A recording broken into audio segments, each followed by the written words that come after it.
أعوذ بالله من الشيطان الرجيم. بسم الله الرحمن الرحيم. الحمد لله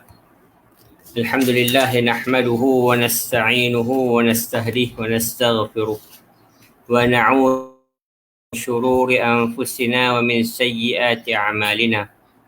من يهده الله فلا مضل له ومن يضلل فلا هادي له. أشهد أن لا إله إلا الله وأن محمدا عبده ونبيه وصفيه وخليله ولا نبي بعده. الصلاة والسلام على أشرف الأنبياء والمرسلين وعلى آله وصحبه ومن دعا بدعوته إلى يوم الدين. أما بعد. السلام عليكم ورحمة الله تعالى وبركاته.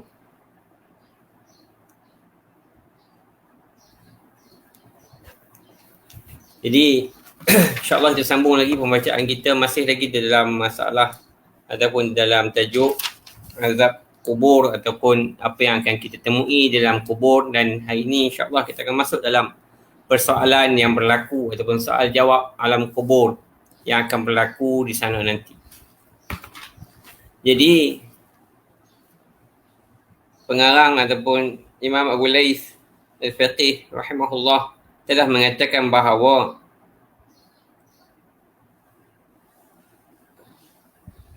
adapun orang-orang mukmin akan menghadapi ketenangan pada kematian itu, pada berjumpa dengan malaikat maut itu pada 3 perkara.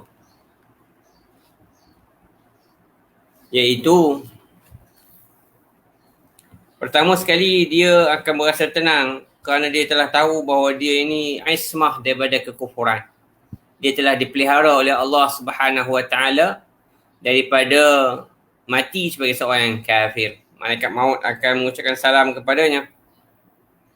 Dan dia juga bertenang kerana dia hidup dalam keadaan istiqamah di atas taufik dan juga tauhid. Dia terus mendapat hidayah Allah untuk melakukan amal-amal salih dan juga mentauhidkan Allah sehingga akhir hayatnya, sehinggalah rohnya keluar daripada jasadnya. Jadi ini adalah kita panggil satu ketenangan ataupun ketenangan yang pertama. Yang kedua, akan hilang daripadanya kegelisahan kerana dia telah dibawa berita gembira oleh malaikat maut. Malaikat maut akan menenangkannya dan mengembirakannya dan mencabut nyawanya perlahan-lahan.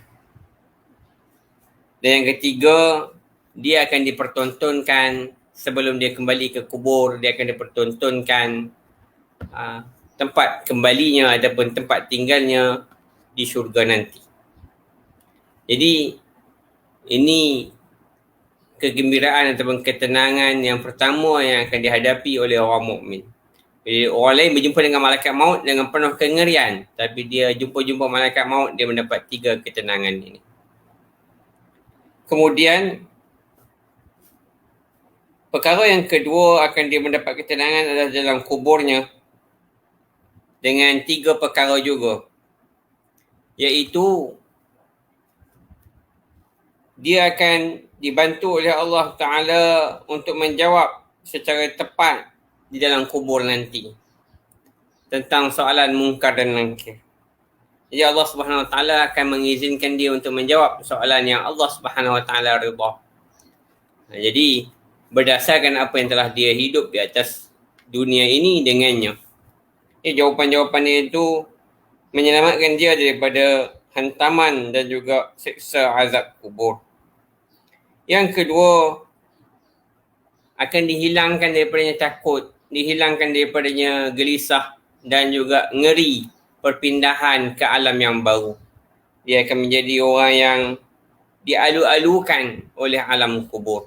Orang yang mendapat keramaian dan ketenangan di alam kubur. Yang ketiga, dia akan melihat tempatnya dalam syurga dan kuburnya menjadi taman daripada taman-taman syurga. Sepanjang dia duduk dalam kubur dia nampak rumah dia di syurga. Dan kuburnya itu menjadi halaman ataupun taman daripada taman-taman syurga. Ini kenikmatan sebelum masuk ke dalam alam akhirat yang sebenar. Baru duduk sempadan, dah dapat nikmat. Macam kita, kalau kita pergi ke air terjun, tak sampai lagi duduk dengar bunyi air terjun tu dah seronok dah. Dah rasa nak sampai dah. Macam tu juga kalau kita bawa anak-anak pergi ke laut. Tak sampai lagi pantai kita nak tuju, tapi dah nampak dah pesisiran pantai. Dia orang tahu kita memang nak pergi ke pantai. Bukan lagi sembang-sembang kosong. Bukan lagi angan-angan nak pergi main pantai tu. Dah nampak dah laut ni. Jadi itu adalah kegembiraan yang berada di alam kubur. Manakala pada hari hisab dia akan diajarkan oleh Allah hujjah di atas apa yang akan ditanya kepadanya. Jadi di hari hisab ni kita akan berdialog juga, akan ada soal jawab juga. Jadi Allah Subhanahu Wa Taala akan menghadirkan kepadanya hujjah-hujjah, pembela-pembela, penolong-penolong untuk menyelesaikan jawapan itu. Bahkan soalan-soalan hisab kita juga dimudahkan. Orang-orang mukmin ini akan dimudahkan hisabnya. Ayyusahila alaihi al-hisab. Itu yang kedua. Yang ketiga, dia akan terselamat daripada mala bahaya dan halangan-halangan yang ada pada alam mahsyar. Dia akan dibebaskan daripada halangan, bahaya, bencana dan juga kengerian-kengerian alam mahsyar. Seperti mana orang baca Quran, akan datang Quran memayunginya. Sebagian ulama mengatakan ada tempat keempat yang akan menggoncangkan, iaitu pada sirat. Tempat yang keempat itu adalah ketika mana berlakunya lintasan sirat. Jadi macam mana Sayyidina Osman sebut sebelum ini, kita ambil bahawa siapa yang selamat di alam barzakh, di alam kubur, maka dia akan terus selamat di akhirat. Jadi kita jangan risau. Kita jangan risau apa yang akan kita hadapi. Kita jangan risau apa yang akan kita hadapi. Tetapi yang perlu kita titik beratkan, apa yang sedang kita lalui ini, biarlah kita melaluinya dengan penuh takwa dan menjauhkan diri kita daripada larangan-larangan Allah. Dan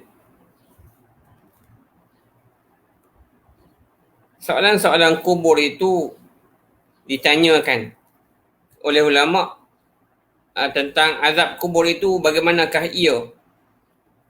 Qil, telah dikatakan pada takallama ulama fihi wa ikhtalafat ar-riwayat fihi. Jadi ada banyak jawapan ulama dalam masalah azab kubur. Faqala ba'duhum, sebahagian mereka mengatakan bahawa taj'alur ruh fi jasadihi kama kana fid dunya fayajlis. Jadi akan dikembalikan roh pada jasad dia macam kita di dunia ni. Lalu dia didudukkan, dia duduk semula. Sebahagian ulama mengatakan yakunu su'al lirruh dunal jasad. Yang akan kena tanya ini roh, bukan jasad. Dan ketika itu roh tadkhul ruh fi jasadihi ila sadrih. Jadi roh masuk ke dalam jasad sampai dada sahaja. Dan sebahagian yang lain mengatakan bahawa takunu ruh baina jasadi wa kafani. Roh duduk di antara jasad dengan kafan. Wa fi zalika kulluhu qad ja'at al-athar. Semua ini ada dalil-dalil mereka. Semua pandangan-pandangan ulama ini ada dalil-dalilnya yang tidak dibawa kepada kita. Cuma disebut secara umum. Tetapi apa yang dipegang oleh pengarang, dia kata was-sahih inda ahli al-ilm.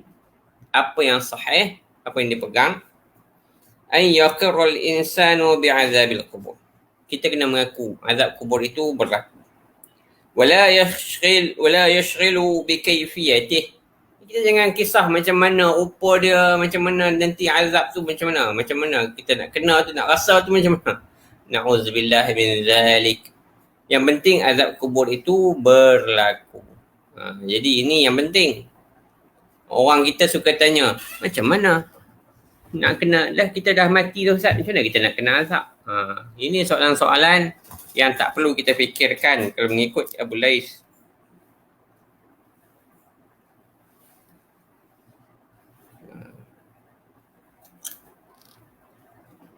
Wa yaqul, dan kita jawab, Allahu a'lam kaifa yakun. Allah Maha mengetahui macam mana ia akan berlaku. Wa innama nu'ayinahu idza sirna ilaih. Kita pasti akan hadapi bila kita dah sampai. Sampai masa dia nanti kita tahulah, oh macam ni. Yang kita duk tanya-tanya dulu tu, oh pada macam ni. Fa idza ankara ahadu su'alul munkar wa nakir fa inna inkaruhu la yakhlu an ahadi wajhain. Kalau ada orang menafikan soal munkar dan nakir, dia kata sama ada dua cara sahaja. Imma an yaqul inna hadha la yajuz min tariqil aql. Sama ada dia nafikan ini tak logik pada pandangan akal. Idh huwa khilafut tabi'ah. Kerana benda ni bercanggah. Orang dah mati, macam mana nak jawab soalan kubur? Yang tanya tu dia lupa, yang nak tanya tu malaikat. Bukannya guru peperiksaan. Ataupun dia kata yajuz walakin lam yasbit. Benda tu boleh tapi tak boleh nak dibuktikan. Mungkin berlaku tapi tak boleh nak bukti. Macam mana ada bukti? Fa in qala hadha la yajuz min tariqil aql, kalau dia kata ini tak boleh diterima oleh akal, fa inna qawluhu yuaddi ila ta'tirin nubuwah. Ini telah menafikan kenabian sallallahu alaihi wasallam. Kerana Nabi SAW telah menyebutnya wa ibtalul mu'jizah, dan menafikan berlakunya mu'jizat. Lianna rusul kanu minal adamin. Kerana Nabi semua adalah orang-orang biasa. Misal tabi'ati ghairihim. Keadaannya macam orang lain juga. Wa qad syahadul malaikah, tapi Nabi-Nabi tengok malaikat. Wa anzala alaihim wahyu, dan turun kepada mereka wahyu. Wa anfalaqal bahra li Musa, dan Nabi Musa belah lautan. Wa sarat asahu su'banan, tongkat Nabi Musa jadi ular. Fa hadha kulluhu khilafut tabi'ah. Ni semua pun benda yang menyalahi adat, kebiasaan, tak logik belaka. Fa munkar hadha yakhruj min al-Islam min haitsu dakhal. Orang yang menafikan soalan kubur, azab kubur ini, maka dia keluar Islam. Dia macam tak masuk Islam. Jadi siapa yang menafikan soal jawab dalam kubur, maka dia bukanlah orang Islam. Terkeluar daripada Islam.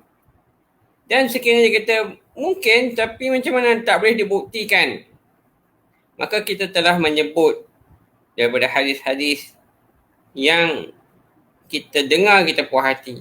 Dan dalam Al-Quran Al-Karim, dalil yang menunjukkan perkara itu, Allah Subhanahu Wa Taala telah berfirman, وَمَنْ أَعْرَضَ عَنْ ذِكْرِي فَإِنَّ لَهُ مَعِيشَةً ضَنْكًا وَنَحْشُرُهُ يَوْمَ الْقِيَامَةِ أَعْمَى.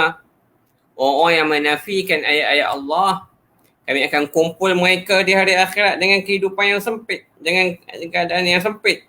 وَنَحْشُرُهُ يَوْمَ الْقِيَامَةِ, dan kami menghidupkan mereka pada hari kiamat, mengumpulkan mereka pada hari kiamat dan keadaan mereka buta. Jadi sebahagian mufassir mengatakan ma'isyatul dhanka hadza azabul qabr.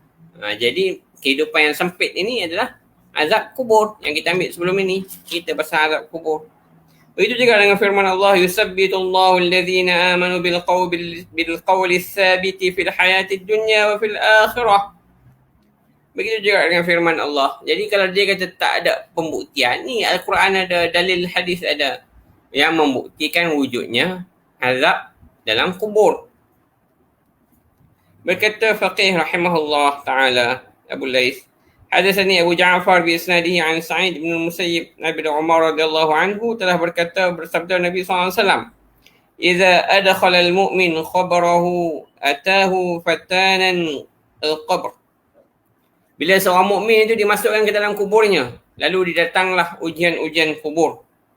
Fa ajlasah, dua malaikat, munkar dan nakir. Fa'ajlasahu fi qabrihi. Mereka mendudukkan dia dalam kuburnya. Wa sa'alah, dan dua mereka ini bertanya kepadanya. Wa innahu lasma'u khafaqan 'alihim. Dan dia mendengar bunyi telapak selipar, telapak kasut. Mereka yang datang menziarahinya, menghantarnya dan kembali. Dia dengar bunyi orang kembali lepas dah didudukkan. Fayaqulani lahu. Lalu mereka pun bertanya kepadanya.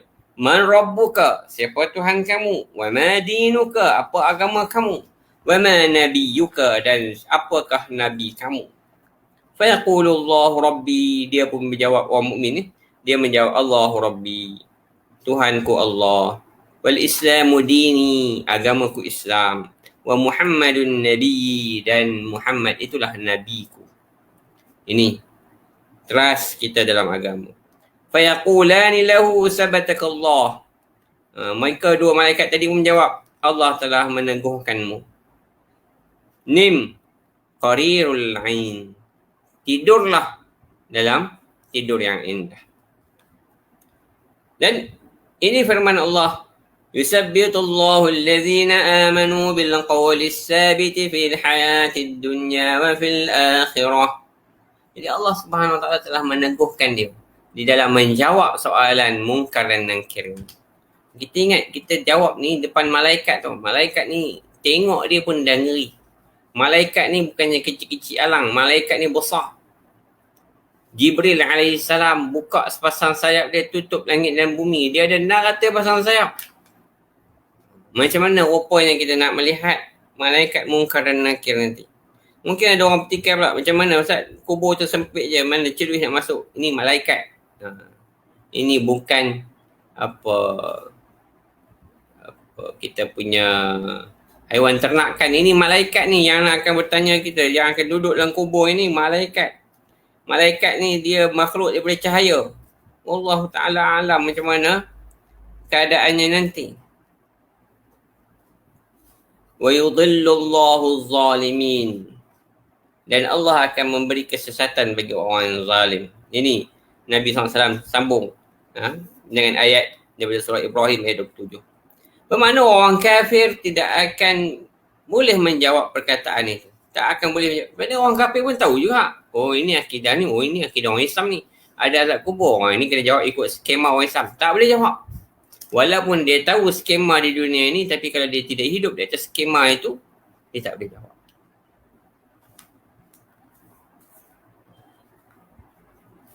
Wa idza adkhala al-kafir wal munafiq, kalau orang kafir dengan orang munafik masuk, qala lahu man rabbuka, bila ditanya kepada mereka, siapa Tuhan kamu? Wa ma dinuka, apa agama kamu? Wa man nabiyyuka, fayaqulan, dan siapa nabi kamu? Dua-dua puak ni tadi jawab apa?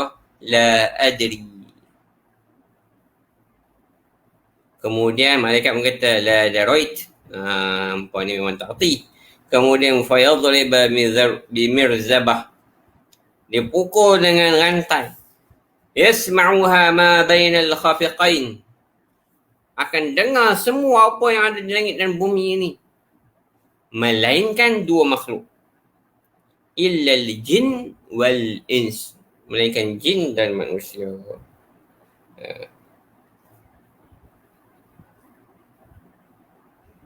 Ini hadis yang diriwayatkan daripada Sayyidina Umar ini, tetapi pengarang mentahqiq kata dia tak jumpa riwayat ini sampai kepada Umar. Tetapi mengikut penceritaan yang sama dengan cara yang berbeza, sahih. Cuma daripada riwayat yang dibawa ini, dia pentahqiq tak jumpa. Bila dia kata daripada Sayyidina Umar, tak sampai. Begitu juga hadis yang selepas ini kita akan ambil. Diriwayatkan daripada Abu Hazim, daripada Ibnu Umar radhiyallahu anhu telah berkata, bersabda Nabi SAW, kaifa bika ya Umar idza ja'aka fatan al-qabr munkar wa nakir malikan aswadan azraqan yabhasan al-ardi bi anyabihima ويطان في شعورهما أصواتهما كالرعد القاصف وأبصارهما كالبرق الخاطف قال عمر يا رسول الله أمعي أقلي وأنا على ما أنا عليه اليوم قال نعم قال إذن أكفيكهما بإذن الله تعالى قال النبي صلى الله عليه وسلم إن عمر لموفق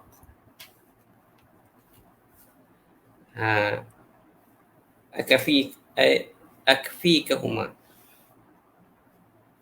بإذن الله تعالى. Hadis ini dhaif jiddan. Jadi Imam Bukhari telah mempertikaikan salah seorang pembawa sanadnya iaitu Mufaddal bin Salih sebagai munkarul hadis. Dan bersamanya riwayat Ma'mar bin Amru bin Dinar mursal. Jadi hadis ini dhaif jiddan. Tapi kita baca jugalah. Kita baca kitab ni, kita baca belaka. Maksud dia apa dia? Tapi kita ambil tahulah ini hadis ini dhaif jiddan. Jadi kita tak boleh bawa berhujah dengan orang kita kata gini. Sebab tu pengarang tadi bila nak sabitkan azab kubur, dia tak bawa mari ayat ni. Cuma dia mari ayat Quran dengan tafsir.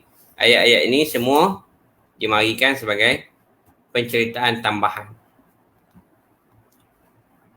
Jadi Nabi tanya kepada Sayyidina Umar, kau agak-agak nanti Umar macam mana kau nak melayani dua malaikat dalam kubur, Munkar dan Nakir. Dua malaikat yang hitam dan kebiru-biruan. Saya pernah jumpa orang hitam kehijau-hijauan. Ini Nabi sebut hitam kebiru-biruan.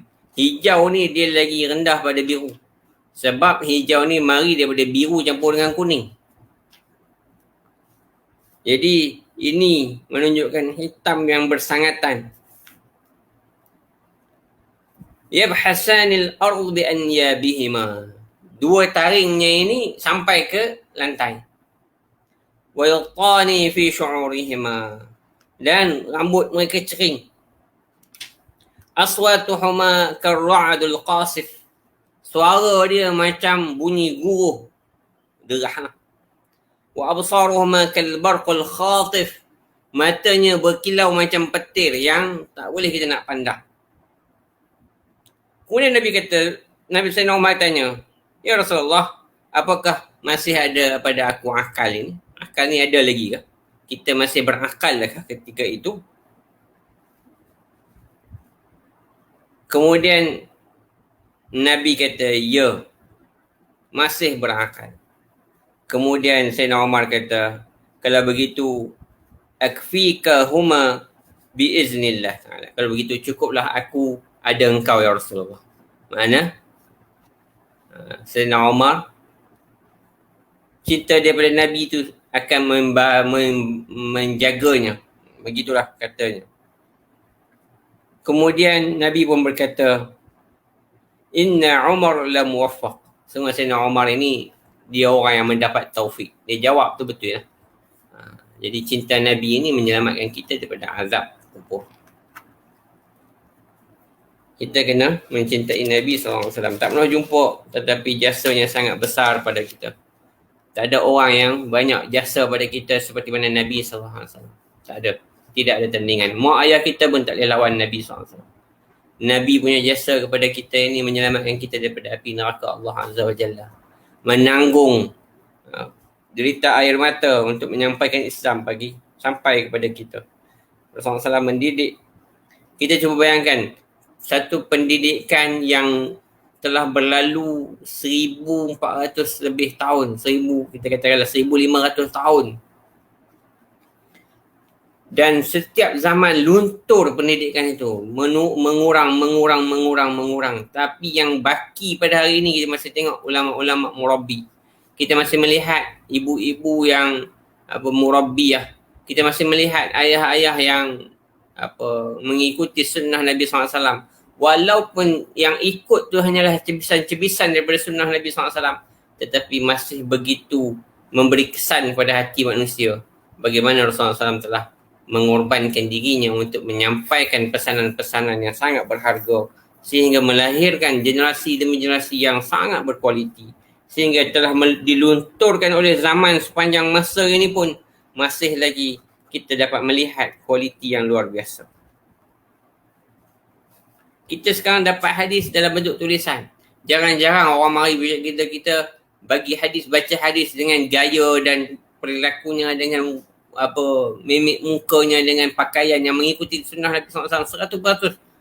Tetapi masih lagi aura hadis dan sunnah itu dapat kita rasakan daripada kita mengikutinya, walaupun sekadar yang kita tahu sedikit. Dengan mengikutinya kita melihat kesannya dalam kehidupan manusia. Seterusnya pengarang buat mari satu riwayat yang lain dalam masalah azab kubur ini juga. Daripada Abdul Rahman bin Muhammad Asy-Syabazi dengan sanadnya daripada Abi Hurairah radhiyallahu anhu bahwasanya Nabi SAW telah bersabda, "Ma min mayyitin yamutu illa wa lahu khuwar yasma'uhu kullu dabbah indahu illa al-insan falau sami'ahu la sa'iq فإذا انطلق به إلى قبره فإن كان صالحا قال عجلوا بي لو تعلمون ما أمامي من الخير لعجلتموني وإن كان غير ذلك قال لا تعجلوا بي لو تعلمون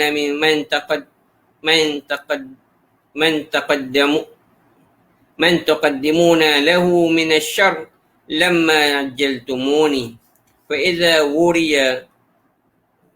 وري في قبره أتاه ملكان أسودان أزرقان فيأتيانه من قبل رأسه فتقول صلاته لا يؤتى من قبلي فرب ليلة قد بات فيها ساهرا حذرا من هذه المضجع فيؤتى من قبل رجليه فيجيء بر الوالدين فيقول لا يؤتى من قبلنا قد كان يمشي وينتصب علينا حذرا لهذا المضجع فيؤتى من قبل يمينه فتقول صدقته لا يؤتى من قبلي فقد كان يتصدق بي حذرا لهذا المضجع فيؤتى من قبل شماله فيقول صومه لا يؤتى من قبلي فقد كان يظمأ ويجوع حذرا لهذا المضجع فيوقظ كما يوقظ النائم ويقال له أرأيت هذا الرجل الذي كان يقول ما يقول على ما كنت منه فيقول من هو فيقال محمد صلى الله عليه وسلم ويقول أشهد أنه رسول الله صلى الله عليه وسلم ويقولان له عشت مؤمنا ومت مؤمنا فيفسح له في قبره وينشر من كل كرامة الله تعالى ما شاء الله. Hadis ni agak panjang. Ringkasan dia cerita tentang seorang mukmin. Bila dia mati, seorang manusia ni bila dia mati dia akan mengerang, dan suara mengerang dia itu akan didengari oleh semua makhluk kecuali manusia. Kalaulah didengari oleh manusia, manusia akan pengsan, terkejut. Dan bila dibawa ke dalam kuburnya, orang soleh akan kata, bawa pergi aku cepat-cepat. Kalau kamu tahu ke mana kamu nak bawa pergi aku, maka kamu akan bawa aku cepat-cepat. Dan bila orang yang tidak beriman pula, dia kata, jangan bawa pergi aku cepat-cepat sangat. Kalau kamu tahu ke mana kamu nak pergi, campak aku, maka kamu tidak akan bawa aku cepat-cepat. Dan bila dia dikebumikan di dalam kuburnya, datanglah dua malaikat yang hitam dan kebiruan. Dua-duanya hitam dan kebiruan. Dan kedua-dua mereka datang daripada kepala aku.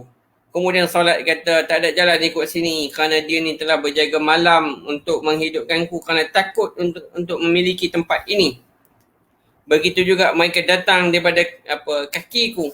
Maka telah menghalang birrul walidain dan mengatakan bahawa tidak ada jalan melalui sini kerana dia telah berjalan dan juga melakukan kesusah payah kerana nak menjaga tempat kembalinya ini, tempat baringnya ini. Lalu mereka datang daripada kananku, maka mereka mendapati sedekahku dan sedekahnya, dan tidaklah mereka dibenarkan melalui itu kerana dia telah bersedekah untuk menjaga tempat ini, untuk menjaga keadaannya di tempat ini, menjaga keselamatannya di tempat ini. Kemudian datanglah mereka daripada kiriku dan puasanya menghalang dan tidak mengatakan tidak ada jalan melalui sini, maka dia telah lapar dan dahaga kerana nak menjaga tempat ini. Lalu dia dibangunkan. Kemudian seperti mana orang yang dibangunkan daripada tidur. Dan dikatakan kepadanya, apakah kamu melihat lelaki ini? Dan apakah yang telah kamu dengar dia telah mengatakan apa yang dikatakan? Dan ke atas apalah kamu daripadanya? Apa hubungan kamu dengan dia? Dan dia mengatakan, siapakah dia? Maka mengatakan Muhammad sallallahu alaihi wasallam, dan dia mengatakan asyhadu annahu Rasulullah. Aku bersaksi bahawa lelaki itu adalah Rasulullah. Dan kedua malaikat ini berkata, kamu telah hidup sebagai orang mukmin dan kamu telah mati sebagai orang mukmin. Maka luaskanlah bagimu kuburmu dan akan disebarkan kepadamu kemuliaan-kemuliaan yang Allah Subhanahu wa taala kehendaki. Jadi orang mukmin ni, tuan-tuan, akan menjawab dengan tenang. Kita orang mukmin yang hidup di atas sunnah Rasulullah SAW dan mencintai Rasulullah SAW di atas muka bumi ini akan mendapat ketenangan di hari akhirat nanti. Ini adalah sangat penting. Ini adalah sangat penting untuk sama-sama kita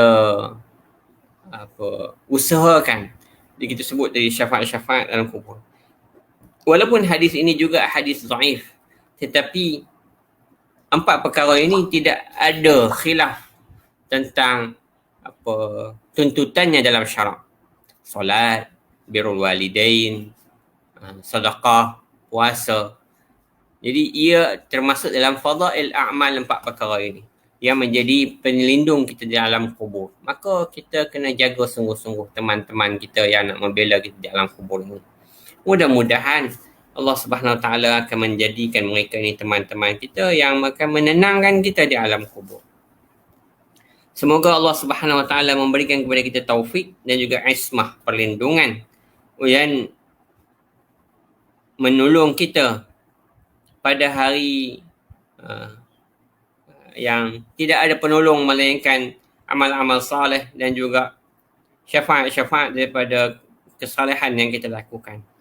Dan mudah-mudahan Allah Subhanahu Wa Taala menolong kita daripada menghadapi hawa nafsu yang sesat lagi menyesatkan ini, dan juga kelalaian dan juga menjauhkan kita daripada azab kubur. Azab kubur ini adalah perkara yang sangat digeruni oleh sahabat, oleh tabi'in, oleh salafus salih. Kerana apa? Kerana dia adalah mukaddimah pada sekalian azab. Dan nikmat kubur ini adalah satu perkara yang sangat didambakan oleh para salafus salih. Kerana apa? Kerana ia adalah mukaddimah kepada nikmat akhirat. Sesungguhnya Nabi SAW beristi'adzah daripada azab kubur. Nabi SAW telah beristi'adzah, minta Allahumma ajirni min azabil qabr, Allahumma ajirni min azabil qabr. Ini dalam sahih, dalam riwayat yang sahih yang datang daripada Imam Bukhari dan juga Imam Muslim. Jadi disebutkan oleh Aisyah radhiyallahu anha bahwasanya dia telah berkata, kuntu lam a'lam bi'azabil qabr hatta dakhala alayya yahudiyyah fasa'alat syai'an fa'atiyatha faqalat a'azakallah min azabil qabr. Kan? Zakar Aisyah radhiyallahu anhu kuntu lam a'lam bi'azabil qabr hatta dakhalat alayya yahudiyyatun fasa'alat syai'an. Dan jadi maknanya Aisyah kata aku dulu tak tahu pasal azab kubur ni, sehinggalah datang kepada aku seorang Yahudi, perempuan Yahudi, dan dia minta kepada aku sesuatu. Fa'ataituha, lalu aku memberikan benda itu padanya. Faqalat, dan dia pun jawab, a'azakallahu min azabil qabr. semoga Allah melindungi engkau daripada azab kubur. Fa dhanantu anna qawlaha min abatil al-yahudi. Aku ingat ini benda-benda kepercayaan karut orang Yahudi. Hatta dakhala Nabi SAW. Sehingga Nabi SAW masuk. Fa zakartu lahu dhalik. Aku memberitahu kepada Nabi perkara itu. Fa akhbarani anna azab al-qabri haq. Lalu Nabi SAW memberitahu kepadaku bahawa azab kubur itu benar. Fal wajib ala kulli muslim an yasta'idhu billahi min azab al-qabr. Maka hendaklah orang Islam ini, orang mukmin, meminta daripada Allah perlindungan daripada azab kubur. Minta sungguh-sungguh. Sebab tu kita di negeri Selangor ni, orang negeri Selangor ni, di negeri lain pun buat juga. Macam saya balik Kedah pun buat juga. Dia pun kita baca setiap selepas solat Isyak surah Al-Mulk. Tapi zaman PKP ni balik baca kat rumah lah. Dia tak boleh duduk lama-lama dekat masjid. Tapi kat belah Kedah dulu dia pun baca juga. Setengah-setengah surah tu dia baca juga. Dia lagi takut azab kubur daripada corona. Tapi boleh je baca kat rumah. Tak semestinya baca kat surau. Patuh pada SOP. Wa an yasta'idda lil qabri bil a'mal salihah. Hendaklah kita mempersiapkan diri kita untuk menghadapi kubur dengan amal-amal salih. Sebelum kita memasukinya, sesungguhnya senang bagi orang-orang yang melakukan kelaziman-kelaziman di dunia ini. Sekiranya mereka masuk ke dalam kubur, maka di dalam tu dah tak boleh buat satu kebaikan apa pun. Orang yang melakukan kebaikan di dunia ni dia mendapat nikmat-nikmatnya di dalam kubur. Tapi orang yang tak buat di dalam kubur, nanti dia tak boleh buat apa pun. Satu kebaikan pun dia tak boleh nak lakukan. Dia minta izin nak balik buat kebaikan satu pun tidak dibenarkan. Faya baqa fi hasrati wa nadamah. Maka dia akan kekal dalam keadaan menyesal dan juga kerugian. Maka orang yang ada akal, orang yang ada pemikiran, orang yang Allah beri kepadanya kecerdikan, hendaklah dia berfikir tentang kematiannya. Sesungguhnya kematian yang kita dambakan adalah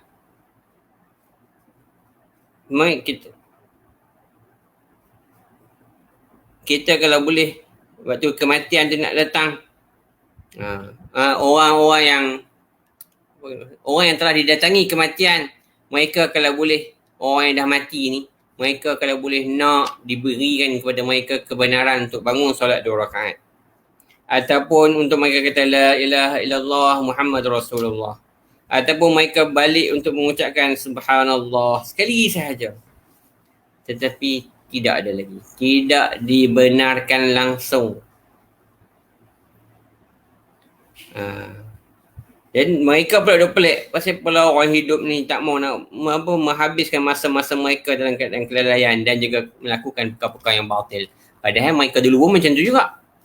Tapi orang dalam kubur sekarang ni mereka dah insaf dan mereka duduk pelik tengok kita. Mereka duduk kata, jangan buat baik. Jangan meninggalkan solat. Jangan. Ni orang dalam kubur tazkirah kita tak dengar. Sebab tu kita lara juga ni. Mudah-mudahan Allah Subhanahu Wa Taala menjauhkan kita daripada kelalaian-kelalaian ini. Mudah-mudahan kita mendapat kita bagi petunjuk dan juga taufik untuk menjauhi azab kubur. Jadi pengarang mengatakan kepada kita, wahai saudaraku, janganlah engkau menghabiskan waktu-waktumu. Sesungguhnya itulah modalmu. Sekiranya kamu masih lagi berkuasa ke atas modalmu, maka usahakanlah untuk mendapat keuntungan. Kerana barang-barang akhirat itu pada hari ini tidak bernilai. Tetapi bila kita kembali kepadanya, ia telah menjadi banyak harga. Hari ini, kebaikan ini murah. Kebaikan ini tidak ada nilai. Tetapi yakinlah bila kita dah pergi berlakunya pandemik yang terbesar nanti, yang bencana melimpa seluruh yang hidup dan mati, pandemik. Macam dulu siapa nak beli emas tu, siapa nak beli? Lah ni dengan saham-saham kilang-kilang emas tu pun orang cari. Lah ni tumpang hak buat tali tu pun kaya. Sebab apa? Berlaku pandemik yang tidak dijangka. Siapa ada simpan stok emas? Tak ada. Begitu jugalah amal soleh. Pada hari ini tak ada nilai. Tetapi di akhirat nanti, ia adalah satu perkara yang sangat mahal, tinggi harganya. Orang yang main saham lagi reti lah benda-benda ni. Moga-moga Allah Subhanahu Wa Taala menjadikan kita ni orang yang bersiap untuk menghadapi kematian dan menghadapi kubur kita sebelum kita kembali kepada Allah Subhanahu Wa Taala, sebelum kita kembali kepada alam kubur. Mudah-mudahan Allah Subhanahu Wa Taala membebaskan kita daripada azab kubur. Jadi insya-Allah lepas ini kita akan melihat kengerian hari kiamat pula. InsyaAllah pada minggu hadapan. Mudah-mudahan dipermudahkan urusan kita semua. Qul hadza wa astaghfirullah li wa lakum lisairil muslimin wal muslimat al-hayy man ba'd qadir hajat. Allah ja'alna minat tawwabin wa ja'alna minal mutatahhirin wa ja'alna min ibadikas salihin. Allahumma arina haqqa haqqan wa arzuqna ittiba'ahu wa arina al-batila batilan wa arzuqna ijtinabah. Sallallahu ala sayyidina Muhammad wa ala alihi wa sahbihi wasallam. Alhamdulillahirabbil alamin. Sekali saya minta maaf lah. Saya terpaksa tak ikut jadual. Sepatutnya ni baru start, tapi kita dah start sejam ataupun 40 minit lebih awal kerana sekarang ni jadual kena berubah. Ada perubahan-perubahan dalam kehidupan, jadual harian saja. Jadi terpaksalah berubah juga jadual kuliah, dan kalau tuan-tuan istiqamah mengikutinya maka berubah jugalah jadual tuan-tuan. Tapi kalau tuan-tuan nak stick pada jadual yang sama tak ada masalah. Cuma tengok bukan live lah, tengok rakaman. Sama aja. Orang ni juga. Rupa ni juga. Suara ni juga. Cuma masa je lah berbeza. Allah Ta'ala alam. Assalamualaikum warahmatullahi ta'ala wabarakatuh.